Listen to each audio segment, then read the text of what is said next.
नमस्कार, स्वागत है आप सभी का। ग्लोबल अड्डा आप देख रहे हैं और मैं हूं आपके साथ पुनीत।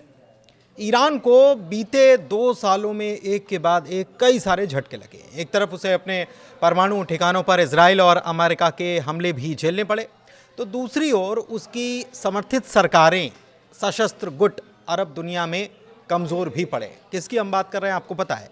हालांकि अब ईरान एक बार फिर से अपना क्षेत्रीय प्रभाव बढ़ाने की कोशिश में लगा हुआ है। ईरान के जो प्रॉक्सीज हैं ये पश्चिम एशिया के प्रमुख बिंदुओं पर दबाव बनाने में लगे और ये दिखा रहा है कि ईरान न केवल अपने परमाणु ठिकानों पर फिर से काम कर सकता है, बल्कि अपने प्रॉक्सीज को भी दोबारा खड़ा करने की तैयारी में। खास तौर पर अमेरिका के साथ बातचीत जो थी उसके रुकने के बाद ईरान इस पर तेजी से आगे बढ़ा है। एक रिपोर्ट ये बताती है कि यमन के हुतीज जो हैं उन्होंने लाल सागर में एक बार फिर से कमर्शियल शिप जो हैं इन पर अटैक तेज कर दिए। दूसरी तरफ लेबनान में हिजबुल्लाह ने भी अपनी एक्टिविटी को बढ़ाने का काम किया है और ये सब ये बता रहा है कि ये जो सशस्त्र समूह का नेटवर्क है इसको ईरान का समर्थन प्राप्त है। वॉशिंगटन इंस्टीट्यूट के वरिष्ठ फेलो माइकल नाइट्स ये बताते हैं कि ईरान की अपने समूहों को मदद कम तो हो सकती है, लेकिन वो कभी भी उनको आपूर्ति करना, हथियार पहुंचाना, मदद करना कभी भी बंद नहीं करने वाला। ईरान और इजराइल के युद्ध विराम की घोषणा के ठीक 3 दिन के बाद 750 टन ईरानी मिसाइलें, ड्रोन इंजन और रडार सिस्टम ले जा रहा एक जहाज जो है इसको यमन की निर्वासित सरकार के बलों ने लाल सागर में रोका था। अमेरिकी सेंट्रल कमांड ये कह रही है कि ये खेप ईरान ने हूतीज के लिए भेजी थी।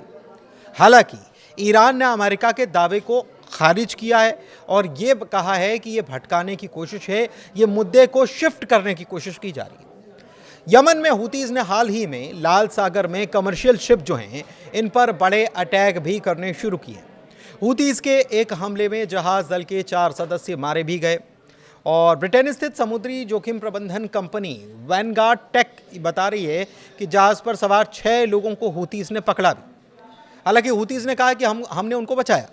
यह हमले हूतीज को ईरान से मदद और उनके ताकत में इजाफे को दर्शाने के लिए काफ़ी है। दूसरी तरफ इराक की बात कर लें तो बीते कुछ महीनों में ईरान के समर्थित ग्रुप्स जो हैं इराक में मौजूद जो हैं वो पश्चिम सहयोगियों पर अपने हमले बढ़ा चुके हैं।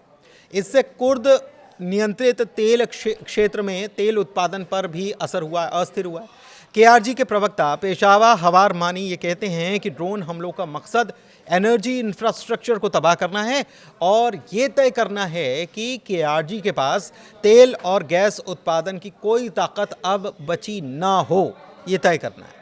केआरजी के गृह मंत्रालय ने इस महीने की शुरुआत में ही इन हमलों के लिए इराक स्थित ईरान समर्थित अर्धसैनिक बल पॉपुलर मोबिलाइजेशन यूनिट को इसका जिम्मेदार ठहराया और ये यूनिट जो है शिया बहुल है। केआरजी की राजधानी एरबिल के पास ड्रोन हमलों को अमेरिका समर्थित सरकार ने अराजकता फैलाने की नीयत से किया गया अटैक भी बताया था।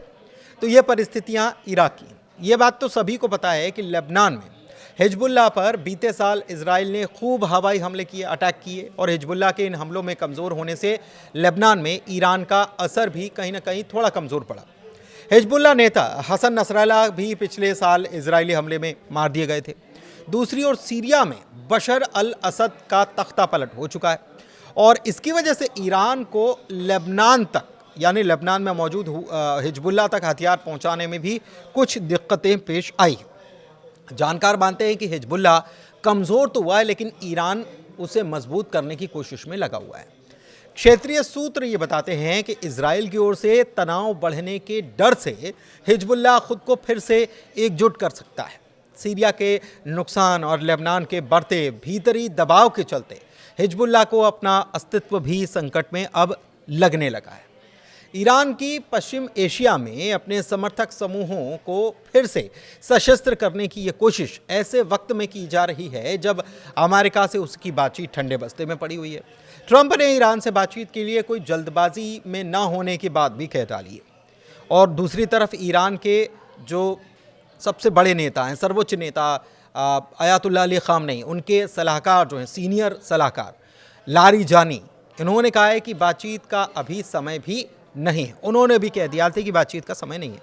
लेकिन विशेषज्ञ क्या कहते हैं? विशेषज्ञ ये मानते हैं कि अपने प्रॉक्सीज को फिर से खड़ा करना और उनकी ताकत में इजाफा करना ईरान के लिए फ़ायदेमंद हो सकता है।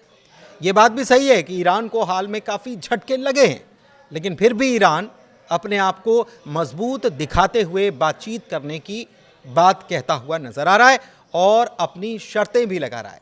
यानी कि ऐसे में वो अपने प्रॉक्सीज को उनके ज़रिए अपनी ताकत दुनिया को दिखाने की कोशिश में लगा हुआ है।